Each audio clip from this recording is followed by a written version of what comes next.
పేరు పాదాభివందనాలు తెలియజేస్తున్నాక ఈరోజు పెద్దలందరూ చెప్పారు, గతంలో రెండు పార్టీల గురించి చెప్పారు.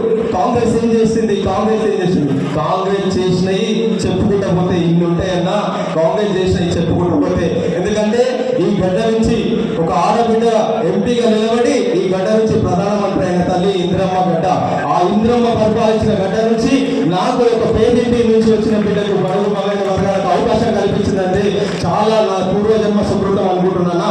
ఈరోజు ఇందిరమ్మ మీరు చెప్పొచ్చు, ఇందిరమ్మ ప్రధానమంత్రి ఉన్నప్పుడు ఎస్సీలు, ఎస్టీలు, బీసీలు, మైనార్టీలు అందరూ కూడా మా గ్రామాలలో అసెంబ్లీ ల్యాండ్ ఇచ్చిన పార్టీ ఎవరమ్మా? కాంగ్రెస్ పార్టీ కాదా? ఇచ్చిందా? పోరు భూములు, ఎస్సీలకు పోరు భూములు ఇచ్చిన పార్టీ కాంగ్రెస్ కాదా?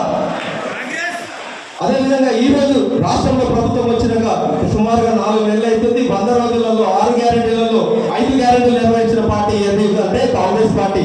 అక్కలారా, చెల్లెలారా, ఈ రోజు మన అమ్మగారి ఇంటికి పోతుంటే ఉచిత బస్సు ఎక్కి పోతుంటే మనం ఉచితంగా ప్రయాణం చేస్తున్నామా లేదా? చేస్తున్నారా? బస్సు టికెట్ తీసుకుంటారా? మరి ఎవరిస్తున్నారు? అది కాంగ్రెస్ పార్టీ, రేవంత్ అన్న పార్టీ, ఇందిరమ్మ పాలన, ప్రజా పాలన. ఒక బస్ పాస్ తీసుకోవాలి, మన బిడ్డ కాలేజీకి పోవాలంటే బస్ పాస్ తీసుకోవాలంటే ఎంత అవుతుండే? నెలకు 500 నుంచి 600 అవుతుండేనా లేదా? మన 500 నుంచి 600 రూపాయలు కడుతుందా లేదా మన పార్టీ? ప్రతి నెల 500 నుంచి 600 ఇస్తుందా లేదా?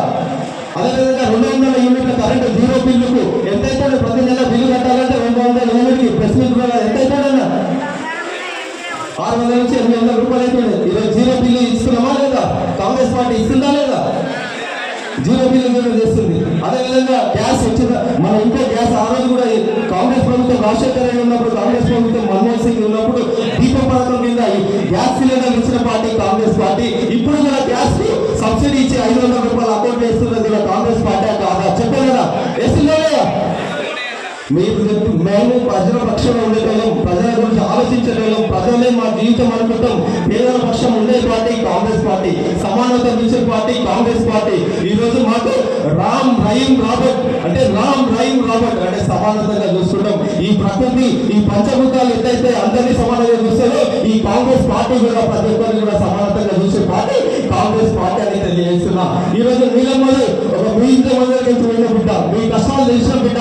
రేపు నేను ఎంపీ గెలిచిన తర్వాత ఈ ప్రాంతానికి కావాల్సిన నిధులు తీసుకొచ్చి ఇక్కడ కూర్చున్న నాయకులు మదన్ రెడ్డి, రాజరెడ్డి అన్న, అదేవిధంగా అంజన్ అన్న, అదేవిధంగా సురేష్ రకాల సర్పంచులు, జడ్పీటీసీలు, కార్యకర్తలు అందరినీ కూర్చోబెట్టి ఈ ప్రాంతంలో అందుబాటులో ఉండి ప్రతి వారంలో ఒక రోజు ఈ ప్రాంతంలో ఉండి అక్కడ విందు చేసి కేంద్రం నుంచి వచ్చే నిధులు, రాష్ట్ర ప్రభుత్వం నుంచి వచ్చే నిధులు కూడా తీసుకొని ఈ ప్రాంతాన్ని అభివృద్ధి చేసే బాధ్యత తీసుకుంటామని చెప్తున్నా.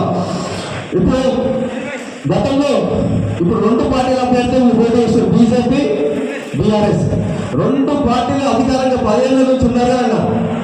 మరి 10 ఏళ్ళ నుంచి ఎంతమందికి రేషన్ కార్డు ఇచ్చారన్న? ఒక్కసారి ఆలోచన చేయండి. 10 ఏళ్ళ నుంచి రేషన్ కార్డు అధికారులు వచ్చినాయన్నా? వచ్చినాయా? అదే ఒక్క గ్రామంలో కొత్తగా అంగన్వాడీ కేంద్రాలు కట్టిరన్నా? కానీ మన పార్టీ వచ్చిన తర్వాతనే ప్రజాపాలన ప్రభుత్వం వచ్చినాక రేవంత్ అన్న గ్రామ సభలు పెట్టి 6 గ్యారెంటీల గురించి అప్లికేషన్ చేసి గ్రామాలలో రేషన్ కార్డు లేని రేషన్ కార్డు రాసుకోమన్నది, ఇల్లు లేని ఇల్లు రాసుకోమన్నది, పథకాలు